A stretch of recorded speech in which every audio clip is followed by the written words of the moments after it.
Hi, everyone. This is Jean Bezick, Senior Solutions Engineer at LeadSpace. We'll be getting started momentarily. Thank you.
Alrighty. Hello, everyone. This is Jean Bezick, Senior Solutions Engineer at LeadSpace, here to present to you today on how to build and maintain B2B buyer profiles for market segmentation.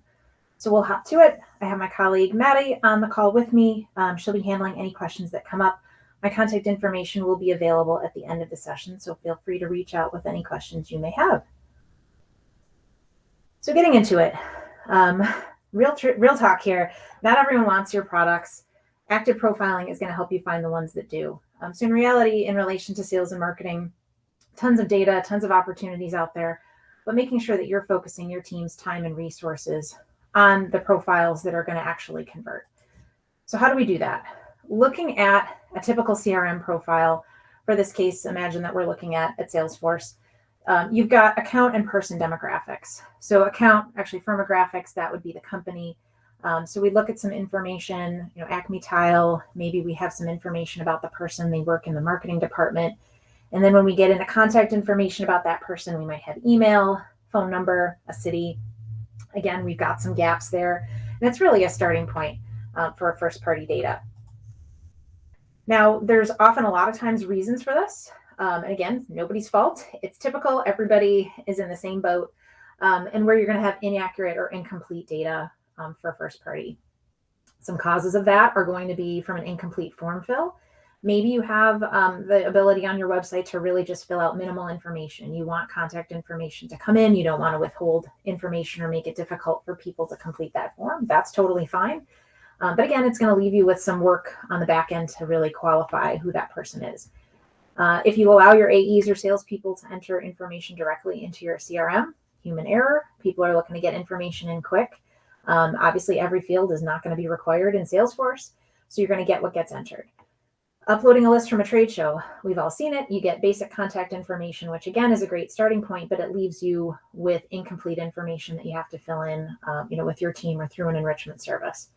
And then lastly, again, on the topic of enrichment, making that purchase and uploading that into your CRM. Again, you're going to have, hopefully, where you want to be with some of that data, but there's probably a lot that you'd like to update. So the illustration that we've got here is maybe I've collected information on John Doe initially that seemed pretty good, but through some additional vetting, I find out that actually Acme Title is a child company. It's a subdivision of a larger company. John Doe certainly is in the marketing department, but he's an intern, so he's not going to be making any buying decisions. I don't know the revenue for this company or the industry, but here I find out it's $250 million and they're in the manufacturing industry. And then lastly, I think I have John's phone number, but actually that's the main number for Acme Tile. So a lot of things might look complete, but below the surface, we're able to validate that actually there's a lot of cleanup to do. With that, then you need to take this information for John and you need to route it. So that again sets you up for a challenge where you're already behind the 8 ball for lead to account matching. So if you have something set up for automation, that can be really challenging, especially if you have multiple accounts or if you have a typo or again with some of this missing data. It's really hard to have automated matching do a good job. In that case, as you probably know, you're then putting it in a queue for manual routing. So you need to get eyes on by a human being on your team to do some recon and figure out where this needs to go. In addition, we talked about first-party data, third-party data enrichment, absolutely important and something that's really great to do if you're not already doing it. But again, a one-time enrichment process is only going to get you so far, and you need to look at multiple vendors.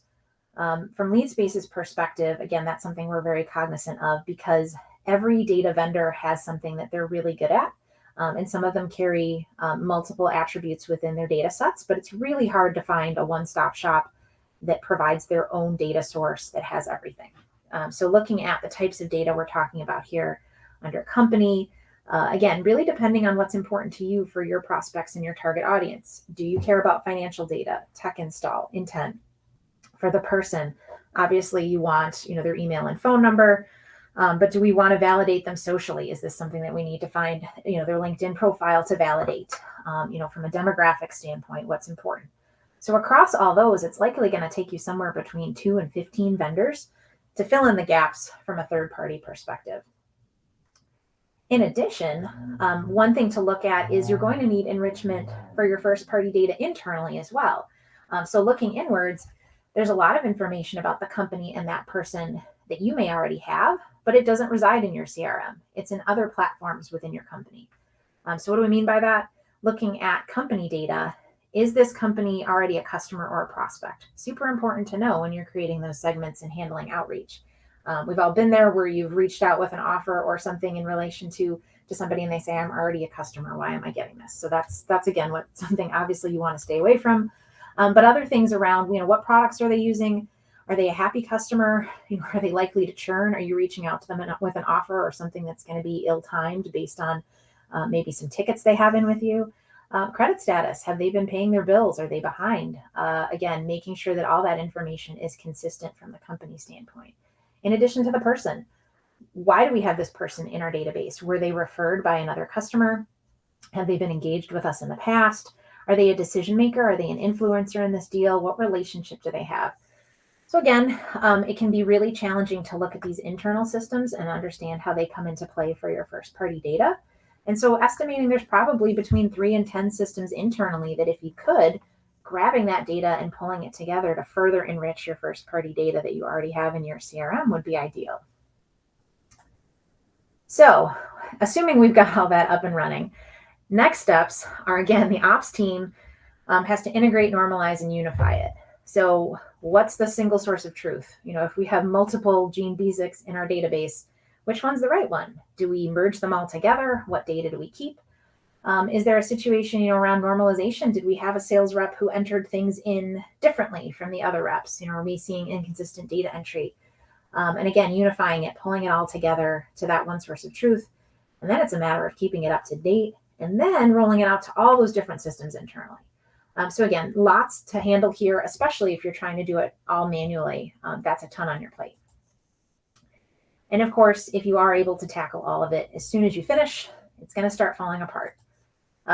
Data is going to decay really quickly. So in that case where we had John Doe at Acme Tile, he was an intern. Well, now John goes on somewhere else. So he's changed jobs. In some cases, mergers and acquisitions, that's happening frequently too. Acme Tile gets acquired. They're no longer a division of the previous company. They belong somewhere else now. And then lastly, another one that we see that's really big, even if all that data stays in place, if you internally adjust your sales territories, you have a lot of reconfiguration to do. And that's significant. Your sales team wants everything to be seamless. Obviously, everybody's got eyes on this process, high visibility, really important to get everything accurate and crisp right out of the gate. So those are some things, again, that even if you've got everything up and running and working the way you want, these are going to be game changers, specifically the sales territory changing. So what do you do?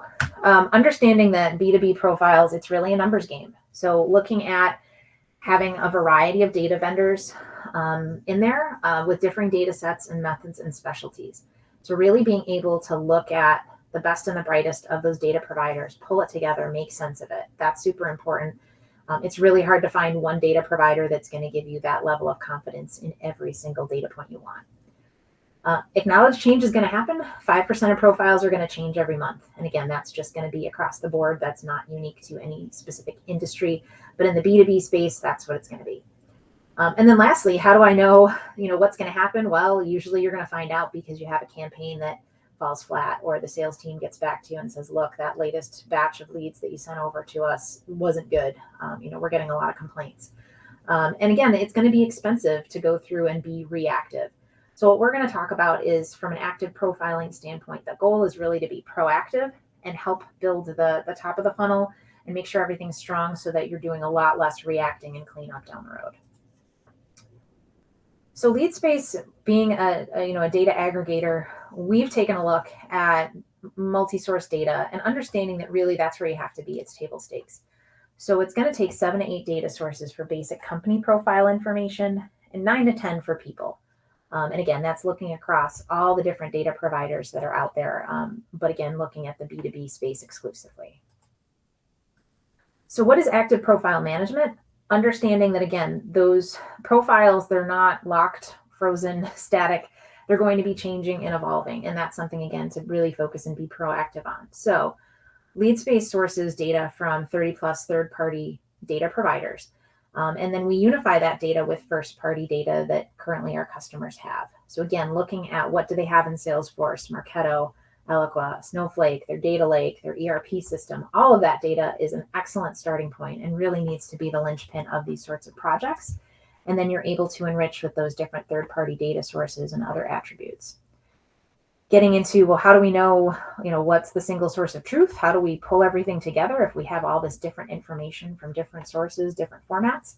That's where AI comes into play. So using algorithms to really manage those conflicts and being able to configure which sources might be more heavily weighted. Do we rely on our billing system? They're definitely going to have the latest and greatest address, whereas Salesforce will have, who signed the contract and the deal value.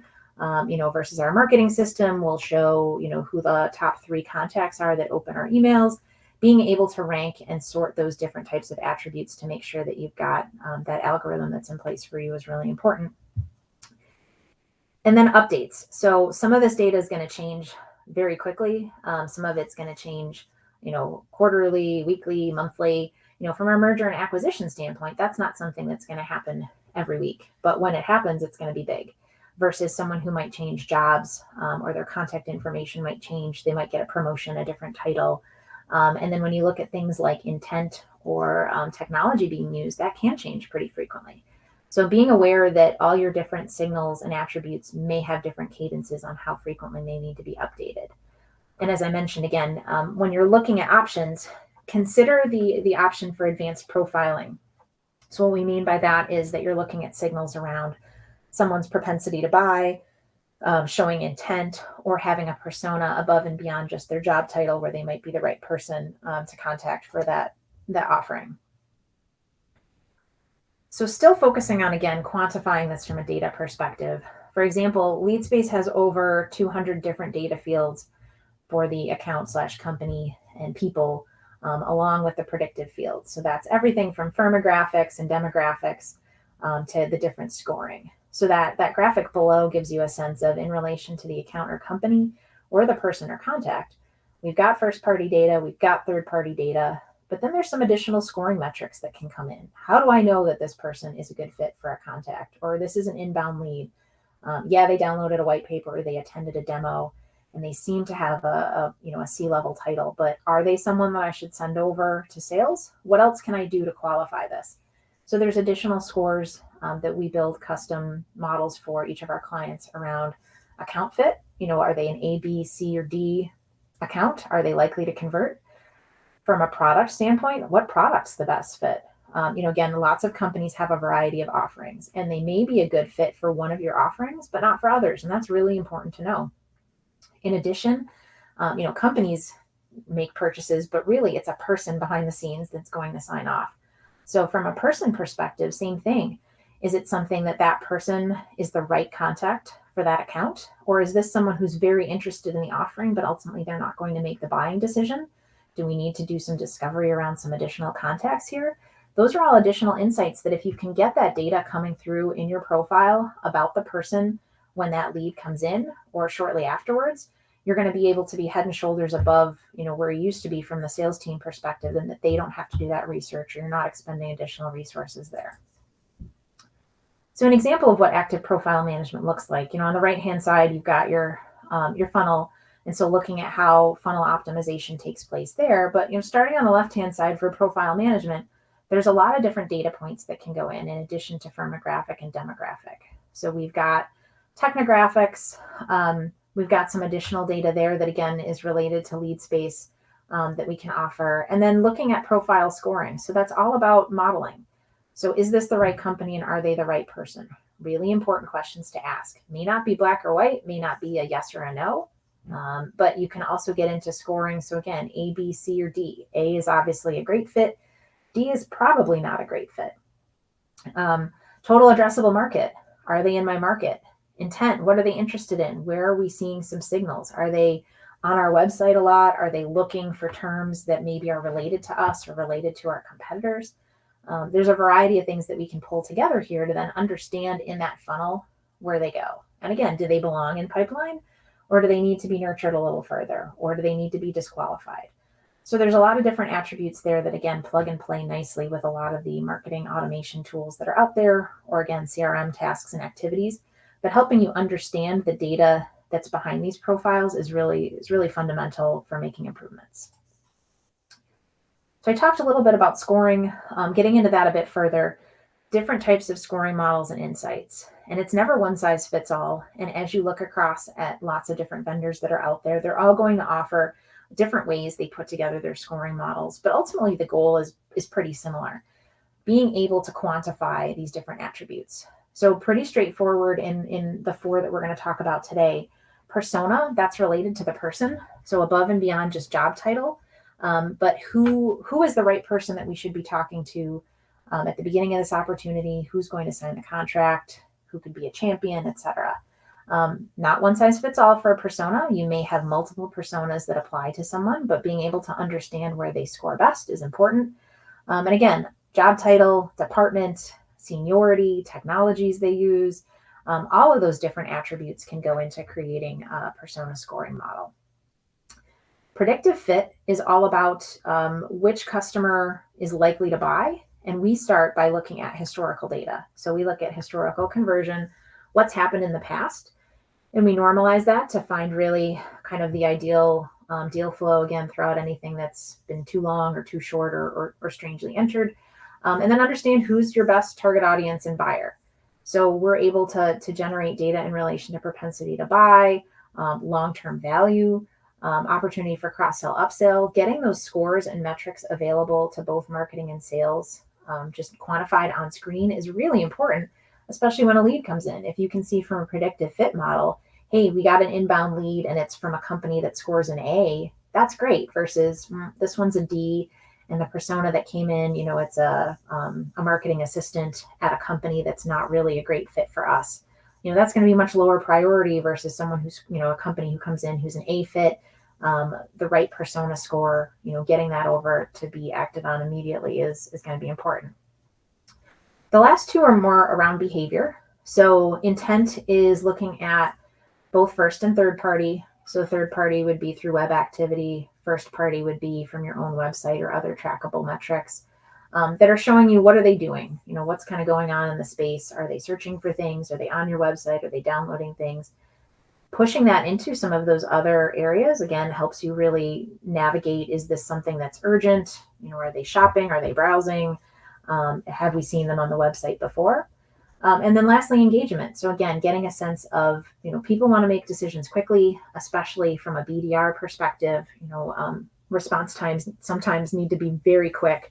So you have to act on it quickly, getting visibility into, are they interested now? Were they interested previously? Are they no longer interested? Those sorts of trends and metrics can, again, help you in relation to quantifying who might be the best fit.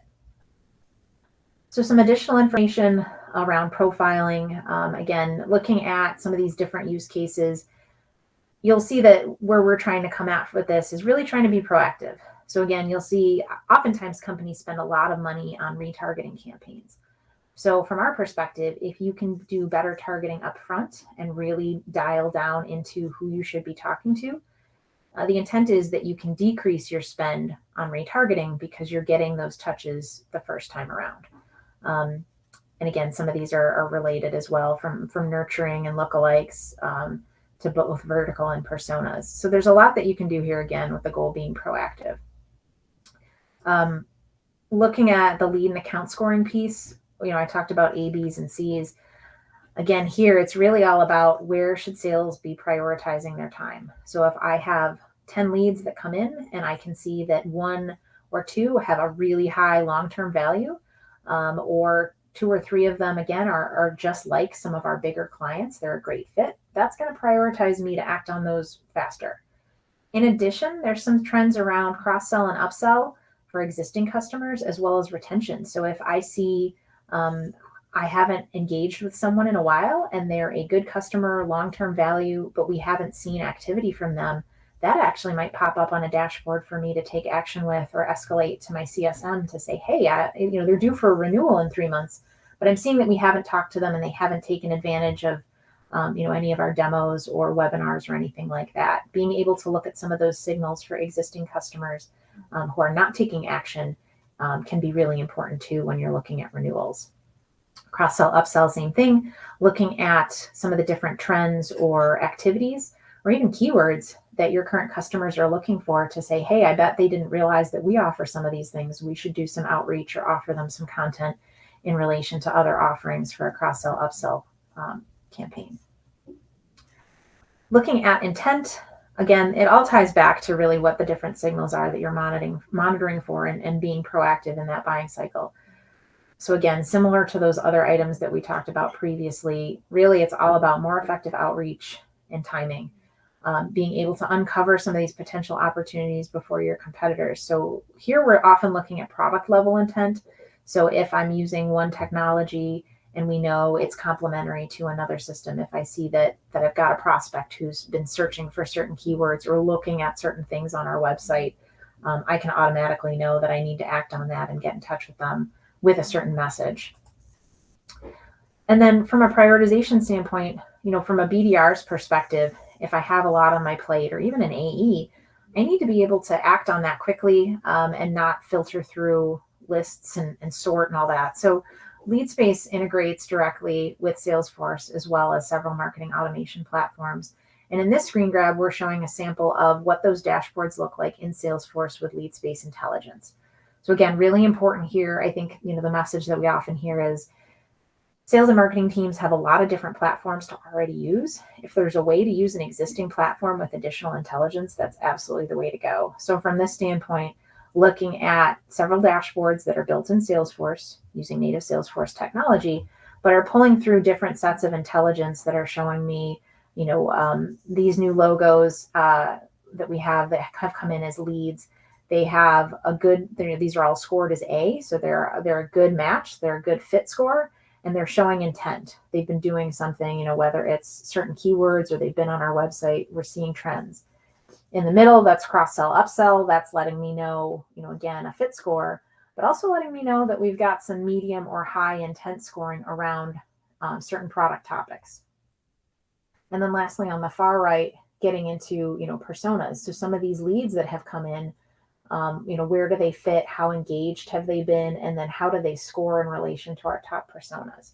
So again, helping folks tailor that message, understand how to prioritize as well as disqualify is really important to be able to quantify that versus gut feeling. Another view of it, again, looking at, in this case, outbound. So if the other view was really those inbound leads, same thing. If I'm looking at outbound, who should I be calling this week? Maybe I've got my top 50 prospects. Being able to look daily or weekly at what intents have, their intent score, if it's changed. Am I seeing a surge? Being able to build a dashboard to pull these front and center for your sales team to be able to go in and say, all right, I know who I have to call today. I'm seeing on my top 50 list of prospects that I've got surging intent in relation to 4 or 5 of them, and then doing that necessary outreach. It works both ways for inbound and outbound. So 2 quick case studies here. In this case, Hewlett-Packard Enterprise, HPE, they had over 5 million profiles that were under management by LeadSpace. They had over 15 different data sources. And ultimately, we were able to work with them to consolidate data sources and increase their lead to account matching and marketing generated pipeline. So they were able to save 75% of their data budget. And then they also had a very aggressive BDR SLA response time. So it was really important that not only lead space be accurate, but this had to happen really fast. So in under 90 seconds, lead space is able to enrich, match, score, and then route that inbound lead to the appropriate BDR team. So again, we don't want to slow them down. We want to make sure that all of this happens quickly in addition to accurately. And then for Adobe, looking from the product standpoint, they have 3 products under management that we're working with them on. So Marketo, Magento, and Workfront, approximately 1 million profiles. Looking at, again, how do we get better in relation to segmentation and targeting, and then again, working with the BDRs.